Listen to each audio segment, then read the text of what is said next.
എല്ലാവർക്കും പുതിയൊരു വീഡിയോയിലേക്ക് സ്വാഗതം. ഈ വീഡിയോയിൽ നമ്മൾ അമേരിക്കയിലെ അവസാനത്തെ 10 പ്രസിഡന്റുമാരാരൊക്കെയാണെന്നാണ് നോക്കുന്നത്. ഈ ലിസ്റ്റിൽ നമ്മൾ 10ാമനായിട്ട് വന്നിരിക്കുന്നത് ജെറാൾഡ് ഫോർഡാണ്. അദ്ദേഹത്തിന് മുമ്പുള്ള റിച്ചാർഡ് നിക്സൺ റിസൈൻ ചെയ്തത് പ്രകാരം വൈസ് പ്രസിഡൻ്റായിരുന്ന ജെറാൾഡ് ഫോർഡ് അധികാരത്തിൽ വരികയാണ് ചെയ്തിരുന്നത്. അദ്ദേഹം റിപ്പബ്ലിക് പാർട്ടിയുടെ നേതാവായിരുന്നു. 9ാം നമ്പറിൽ വരുന്നത് ജിമ്മി കാർട്ടറാണ്. 1977 മുതൽ 1981 വരെയാണ് അദ്ദേഹത്തിൻ്റെ ഭരണം ഉണ്ടായിരുന്നത്. ജിമ്മി കാർട്ടർ ഡെമോക്രാറ്റിക് പാർട്ടിയായിരുന്നു. 8ാം നമ്പറിൽ വരുന്നത് അമേരിക്കയുടെ 40ാമത്തെ പ്രസിഡന്റ് റൊണാൾഡ് റീഗനാണ്. 1981 മുതൽ 1989 വരെ 8 വർഷം 2 പ്രാവശ്യം അദ്ദേഹം അടുപ്പിച്ച് തിരഞ്ഞെടുക്കപ്പെട്ടു. റിപ്പബ്ലിക്കൻ പാർട്ടിയുടെ നേതാവായിരുന്നു അദ്ദേഹം. ഈ ലിസ്റ്റിൽ 7ാമതായിട്ട് വരുന്നത് റിപ്പബ്ലിക്കൻ പാർട്ടിക്ക് വേണ്ടി മത്സരിച്ച് ജയിച്ച് 1989 മുതൽ 93 വരെ 4 വർഷക്കാലം പ്രസിഡന്റായിട്ടിരുന്ന ജോർജ് ഡബ്ല്യു ബുഷ് ആണ്. 6 ബിൽ ക്ലിൻ്റൺ ഡെമോക്രാറ്റിക് പാർട്ടിക്ക് വേണ്ടിയിട്ട് മത്സരിച്ച് വിജയിച്ചു.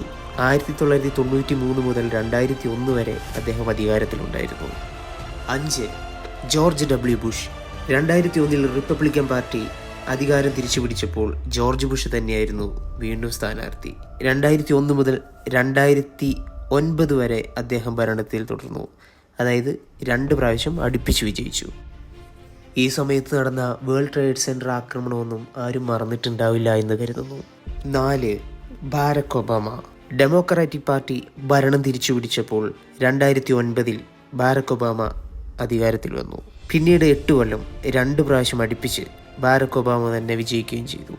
3 ഡൊണാൾഡ് ട്രംപ് 2016 തിരഞ്ഞെടുപ്പിലൂടെ വീണ്ടും റിപ്പബ്ലിക്കൻ പാർട്ടി അധികാരം തിരിച്ചു പിടിച്ചപ്പോൾ ഡൊണാൾഡ് ട്രംപ് ആദ്യമായി പ്രസിഡന്റിൻ്റെ ചുമതലയിലെത്തി. 2 തൊട്ടടുത്ത തിരഞ്ഞെടുപ്പ് ഡെമോക്രാറ്റിക് പാർട്ടിയുടെ ജോ ബൈഡനാണ് വിജയിച്ചത്.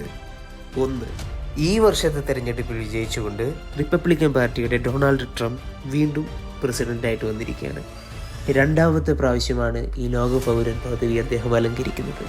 വീഡിയോയെ പറ്റിയും അമേരിക്കയുടെ പ്രസിഡന്റുമാരെ പറ്റിയും നിങ്ങളുടെ അഭിപ്രായം കമൻറ്റ് ബോക്സിൽ രേഖപ്പെടുത്തുക. വീഡിയോ ഇഷ്ടപ്പെട്ടാൽ സബ്സ്ക്രൈബ് ചെയ്യുക.